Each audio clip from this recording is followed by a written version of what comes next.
ইসলামে দুই ধরনের রেওয়াজের মধ্যে যেই রেওয়াজগুলি নবীজির জামানায় ছিল না, সাহাবীদের জামানায়ও ছিল না, পরবর্তীতে প্রবর্তিত কিংবা আবিষ্কৃত হয়েছে। এই দুই ধরনের রেওয়াজের মধ্যে এক ধরনের রেওয়াজ সুন্নাহ বিরোধী, ইসলাম বিরোধী, শরীয়ত বিরোধী বিধায় ওই রেওয়াজটা বর্জিত, অগ্রহণযোগ্য, বিদআতে মুহাররামা, এটা কবিরা গুনাহ।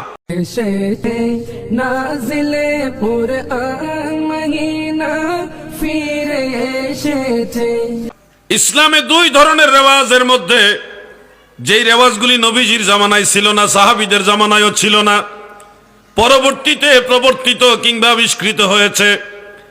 এই দুই ধরনের রেওয়াজের মধ্যে এক ধরনের রেওয়াজ সুন্নাহ বিরোধী, ইসলাম বিরোধী, শরীয়ত বিরোধী বিধায় ওই রেওয়াজটা বর্জিত, অগ্রহণযোগ্য, বিদআতে মুহাররামা, এটা কবিরা গুনাহ। যেমন গায়ে হলুদের অনুষ্ঠান, ছেলে মেয়ে নাচানাচি, আপনাদেরকে বললাম।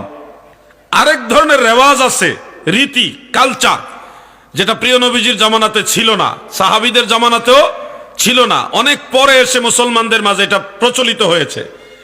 কিন্তু এটা মন্দ নয়, অকল্যাণকর নয়, ইসলাম বিরোধী নয়, শরীয়ত বিরোধী নয়, সুন্নাহ বিরোধী নয়।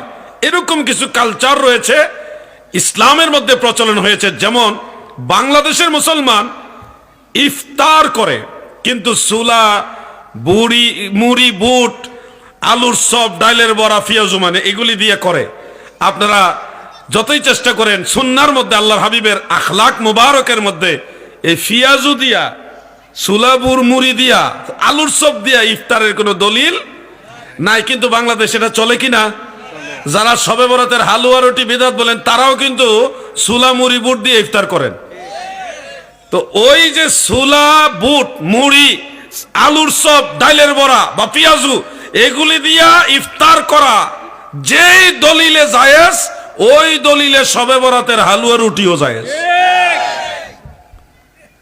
কারণ এই হালুয়া রুটির প্রচলনটা যদিও সরাসরি সুন্নত নয়, কিন্তু এটা সুন্নতে হাসানা।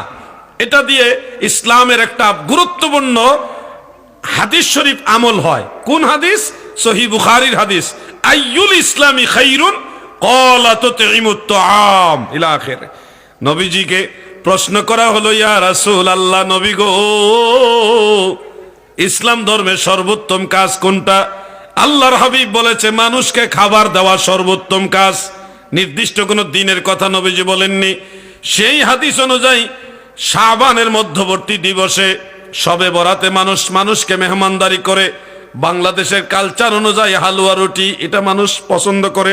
এটা যেহেতু হালাল জিনিস এবং উত্তম কালচার, মানুষকে মেহমানদারি করা সুন্নত, উত্তম কাজ, এবং এই রেওয়াজটা শরীয়ত বিরোধী না, ইসলামের কোনো ধরনের বিষয়কে এটা রহিত করে না বা বাতিল করে না, বরং একটা হাদিস শরীফের উপর আমল হয়, উৎসাহ দেওয়া হয়।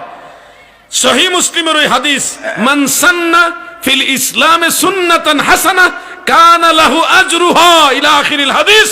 আল্লাহর হাবিব বলেন, ইসলাম ধর্মে ভালো কোন রেওয়াজ যদি কেউ প্রচলন করে, এটার জন্য তার সওয়াব রয়েছে। সুবহানাল্লাহ। এই হাদিস অনুযায়ী ইফতারের সময় ডাইলের বড়া, পেঁয়াজু, মুড়ি, সুলা, বুট, আলুর চপ, ওইটাও জায়েজ হইছে।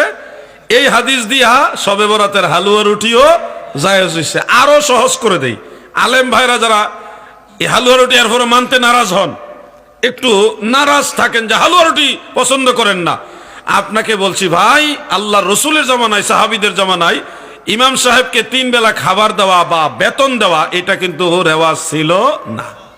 এই রেওয়াজ অনেক পরে আসছে, কারণ ইমাম সাহেবের ফ্যামিলি আছে, বাচ্চা কাচ্চা আছে, তাদের লেখাপড়া ভরণ পোষণ আছে।